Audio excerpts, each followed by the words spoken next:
vou te pedir um conselho agora, que tem gente perguntando aqui, ó. Fala 3 vinhos bons, baratos, que ninguém erra. 3 marcas. 3 marcas? Rápidas. Ai, meu Deus do céu. Assim, vou agora tomar um vinho hoje, que deve ter um monte de alcoólatra aqui. Nossa, deve ter um Tanto monte de pergunta. custo-benefício muito bom. Um que a gente tem comprado sempre em casa. Custo-benefício. Ah, eu indiquei esses dias, é o Loma Negra. Como? Loma Negra. Loma Negra? Loma Negra. Isso, Brasileiro? é um chileno, Chilena aí, ó. na faixa dos R$30. Loma E Negra. é um vinho assim, você não vai ficar apaixonado e ficar ali horas tentando entender o vinho, mas abre garrafa e vai ser feliz, e é isso que Come ele... com um macarrãozinho, Olha, com ele um tem, o amendoim Pinot meio Noir dourado, deles é muito com bom. tudo. Eu comprei um outro essa semana, um francês, na faixa de R$40, mas eu não vou conseguir lembrar o nome, porque eu não me ligo em nomes de vinho, eu vou muito pelo rótulo, tento entender, e pelo preço também, depende do dia Sim, do que eu tô sim, querendo no vinho, Sim.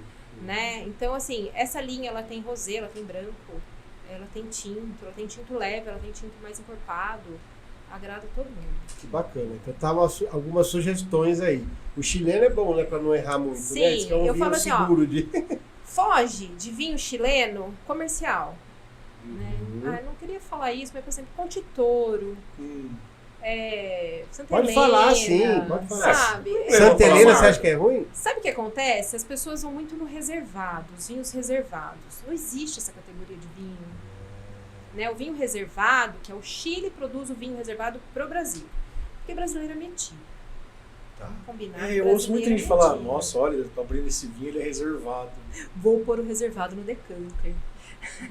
Né? Porque assim, a pessoa Bom se externo. engana.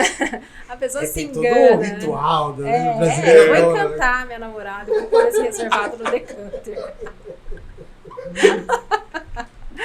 Porque tem essa, assim, a pessoa se Você comprou um decanter aí engana pro seu apartamento Comprar um novo. decanter. pela nomenclatura, ela não tá comprando um vinho reserva. O reserva a gente tá falando aí do top da vinícola, aquele vinho que o enólogo ele escolheu para ser o top. Então ele é um vinho reserva da O vinícola. reservado vai ser R$3.000. Não O vai ser reservado, 25. Não, reserva é uma Reserva. coisa, reservado é outra. o reserva é reserva- ok. Reserva é marca? Não, Não, reserva é o assim, que ó, o cara reservado, A reserva. gente tem o É, vinho o de cara entrada, reserva. a gente tem o vinho de entrada da vinícola, e a gente tem o vinho de meio, e aí a gente tem o reserva, que é o top da vinícola, Sim. né? Que ficou ali na madeira, ficou guardado lá nas caves, envelhecendo e tal, que são vinhos mais caros, né? Uhum. Mais encorpados, né? Que houve mais dedicação na produção dele.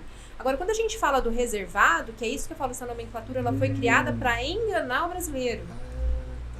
É só o brasileiro, você não acha reservado em nenhum outro lugar do mundo. É tipo a quantidade de vinho que o Chile reserva pro Brasil. Pro Brasil. Não tem nada a ver com É qualidade. mais, funciona O primeiro mais ou tava só menos negócio assim, reservado pro Brasil, o cara- qualidade. Ele funciona mais ou menos assim. Ah, esse vinho aqui não deu certo. O que a gente vai fazer? A gente não pode jogar fora a produção. Vamos tacar madeira nele para ele ser vendido mais barato. Só que para eu colocar ele numa barrica, ele vai ficar caro. Então, o que eles fazem? Um processo que a gente chama de chipagem. Eles pegam lascas de carvalho e jogam nos tanques de inox. E aí, ele dá uma melhorada no tanino ali do vinho, que está muito ruim, ou porque a uva foi colhida muito cedo e está verde, ou porque ela passou um pouco do ponto, ou porque choveu demais e ela está aguada. Então, o produtor, ele acerta esse vinho para vender ele mais barato. Então, ele fica ali 2 dias no inox, com esses pedacinhos de madeira, só para dar uma regulada, ele engarrafa e vende como reservado. Então não caia no reservado, só na reserva. É, só no reserva. Legal. E aí você vai ver a diferença de preço. Tem reservado que a gente paga R$19. Em A reserva reserva você é não vai 1.000 e achar pouco. por menos de R$80. Não, tem reserva mais tem os barata. mais baratos. Mas então, assim, rótulos comerciais, né? Que são esses mais conhecidinhos, né? De Chile, de Argentina. Tem vinhos bons? Tem, claro que tem. É que às vezes, por exemplo, você pega um Santa Helena, uns vinhos assim mais famosinhos comerciais, nem é o mesmo. Às vezes uma garrafa é de uma vinícola, a outra é da outra, né? Porque eles não dão conta, às vezes, de produzir uma marca comercial, eles pegam vinho de várias. Sim, pegam de várias vários produtores. vinícolas. E aí não é um padrão, né? Esses dias eu tomei um vinho de cooperativa. Né? E como que funciona? E é um vinho de cooperativa muito gostoso, por sinal. Uhum. E aí me perguntaram como que funciona. O vinho de cooperativa, ele é produzido, eles pegam vários produtores, pequenos produtores de uva, e eles compram as uvas desses produtores. Então, assim, você não vai ter um terroir específico. Se você for ver algumas vinícolas do Rio Grande do Sul, por exemplo, como... Deixa eu pegar um exemplo de uma que é bem famosa. Agora não tá me fugindo o nome, mas daqui a pouco eu lembro. Agora eles têm alguns terroirs próprios. Então, assim, você sabe que aquela garrafa já vem escrito terroir tal. Então, porque são Já tão vinhos, dando uma- né? O Rio Grande do Sul, ele está começando agora a ter denominação de origem, assim como a Europa tem. Então, mas quando eles compram esses vinhos desses pequenos produtores e produzem, não significa que o vinho vai ser ruim. Mas é um vinho que você não vai ter um terroir. Vai ser misturado, o terroir É, com o terroir. Não Né? significa que é porcaria, mas Não. eles estão fazendo ali, vão chegar num vinho bom, mas usando vinhos de uvas de vários lugares. Legal. Uma pergunta também aqui de um português sobre as uvas verdes. Os vinhos de uvas verdes. Como é que é? O que esse português está querendo saber? Então, qual que é a diferença? Qual que é? Uva verde que não tá Aliás, eu vou madura ainda. acrescentar É uva uma que não nessa. tá madura ainda? Uma tem a questão do vinho de uvas verdes e tem a questão do vinho do Porto. Né? Eu queria que você Certo. explicasse um pouco Vinho do essas Porto. duas Olha, coisas. não são vinhos de uvas verdes, é o vinho verde. É. O vinho Ah, verde tá. é um vinho feito de uva branca. É uva normal. branca. Só que ele é Por que produzido tá na verde? região dos vinhos verdes de Portugal. É uma região específica que, assim como o champanhe, assim como o prosecco, é uma região, né? Então ele leva esse nome de vinho verde por conta dessa região. Certo? E aí o vinho do Porto, que ele é produzido na região do Porto, ele é um vinho fortificado, né? Tá. Seria um vinho de sobremesa, né? Ele tem um teor alcoólico mais alto, porque ele é adicionado o álcool depois, né, quando faz-se o processo de produção de vinho, mas eles querem guardar aquele açúcar, né? Aquela doçura que tem na uva. Então, o vinho do Porto, para explicar o processo aqui, eu precisaria de umas 2 horas, né? Ele é bem complicado. amplo, isso. E a gente tem diferenças, né? De vinhos do Porto, tem o Tawny, o Rubi. Ele é bem mais grosso, Isso, né? encorpado, Porque exatamente, ele é um vinho licoroso. licoroso. E aí depois, quando chega um determinado processo, né, da vinificação, para o produtor ele não perder aquele açúcar, a levedura ela acaba morrendo pela quantidade de álcool que o vinho produziu. A levedura morre e deixa o açúcar. Estou falando isso bem amplamente, sim, assim, bem básico. Só bem pra gente básico. entender um pouco. E aí, ele ainda assim adiciona o álcool vínico, que é para ele ter um teor alcoólico aí na faixa de uns 30%, 40% Nossa, de álcool. bem mais porque ele é um alto. vinho de sobremesa. O vinho do Porto chega a 40% de álcool. Isso. E aí, a gente cachaça pode quase. ter um vinho do Porto doce, mas pode ter um vinho do Porto seco. Não significa que o álcool todo... continua a mesma coisa. Isso, porque ele é um vinho de sobremesa. Aí a gente pode falar também do Jerez, né, que também é considerado um vinho de sobremesa, Gosta um desse? vinho fortificado. Gosta desse? Não conhece? Mesma região. Isso. Portugal aí também produz- tem suas regiões ali. Isso. É bastante forte, né? Fala dos blends. Os blends também é interessante. Né? Portugal, assim, é um país muito difícil de você estudar, né? Eu estudei um pouco sobre Portugal, mas eles têm as uvas autóctones, né? São as uvas de Portugal. Então lá tem outros nomes, as uvas.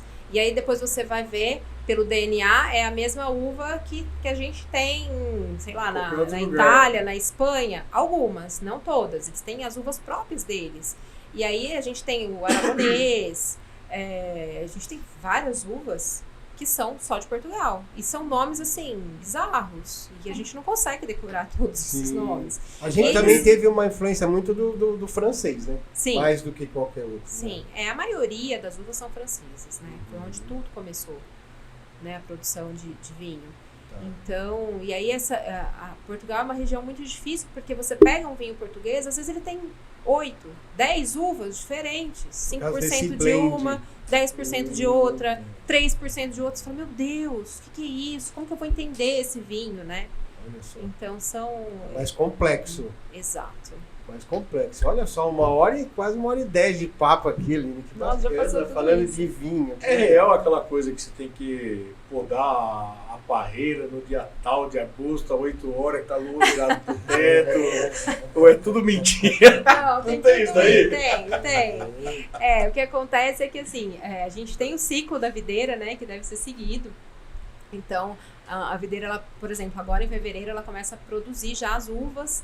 E aí o produtor vai lá, ele vai selecionar quantas uvas ele quer por pé, né? Por videira. Porque quanto mais uva ele produzir, mais distribuído tá ali os nutrientes, o sabor. Então, se ele quer produzir um vinho mais encorpadão, um vinho melhor, ele vai diminuir a quantidade de cachos nessa videira. Então, ele vai lá e tira os cachos mesmo antes, quando eles começam a brotar, ele já vai lá e corta e deixa alguns. Então, normalmente, uma videira ela produz aí 6, 10 cachos de uva só.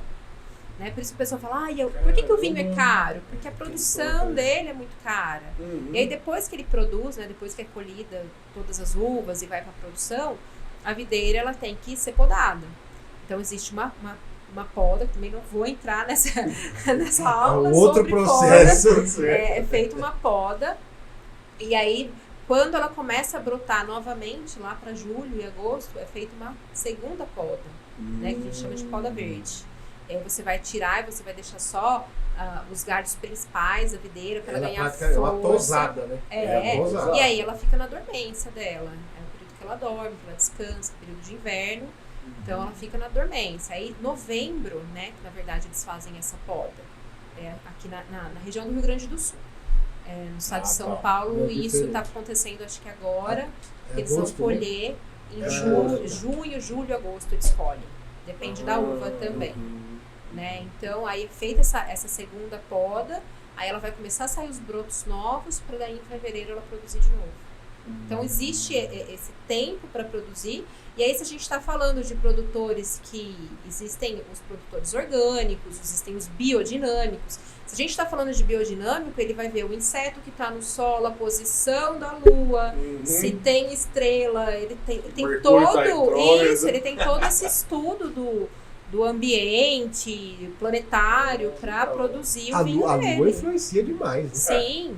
E para um produtor biodinâmico, se você procurar, a gente tem bastante rótulo no mercado biodinâmico, aí você vai ter toda essa pegada diferente, né? Que ele estudou, o tipo de inseto que ele colocou no solo para ele não ter que usar um agrotóxico, por exemplo, a posição da videira, o plantio dela é feito numa posição estratégica. Em relação ao sol. Isso, em relação ao sol, em relação à lua.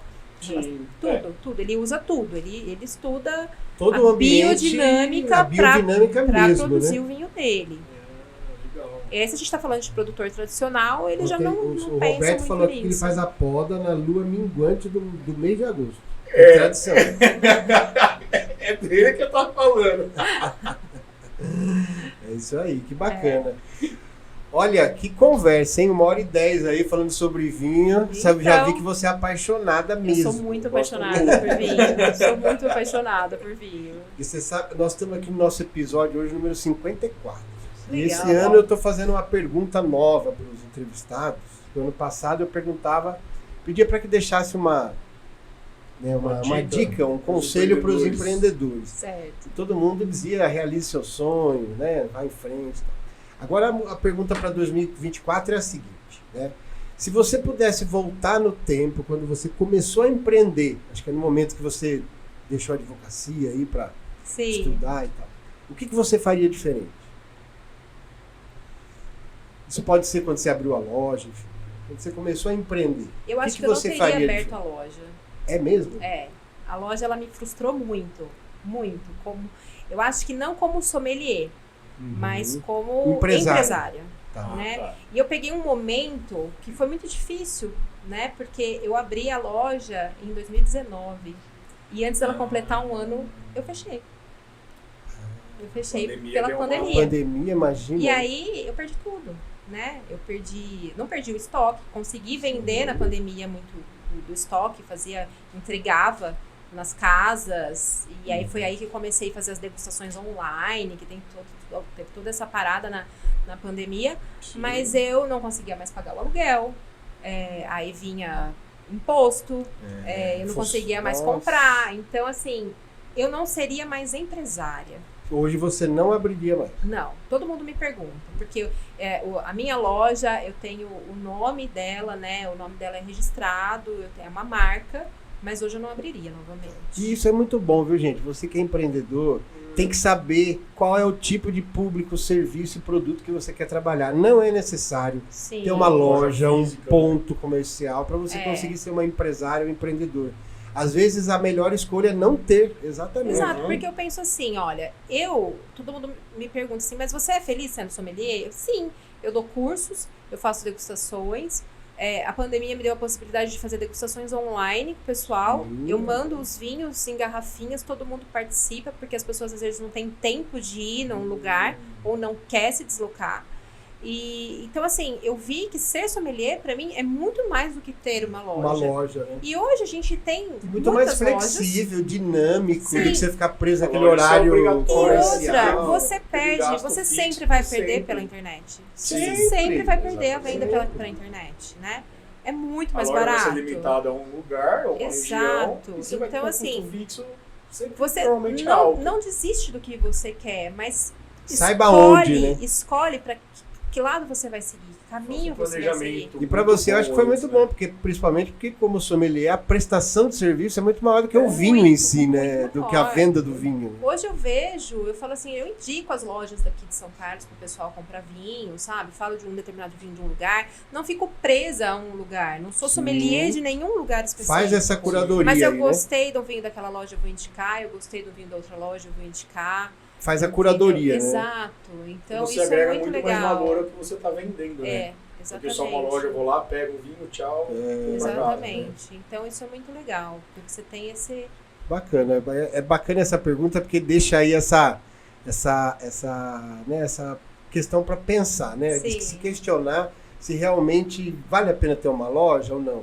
Vale a pena vender só na a pessoa já me falou internet? assim, mas você tem o seu nome, né? Você tem a sua marca, por que você não abre online? Eu falo, gente, você acha que eu vou ter estoque pra competir com esses a caras? Evino, com a Wine? Eu falei, não, gente. Uma wine da vida que Nossa, tá o Wine tem... o tempo todo com um monte de Eu já vendedor. trabalhei pra Wine, já fui sommelier com eles.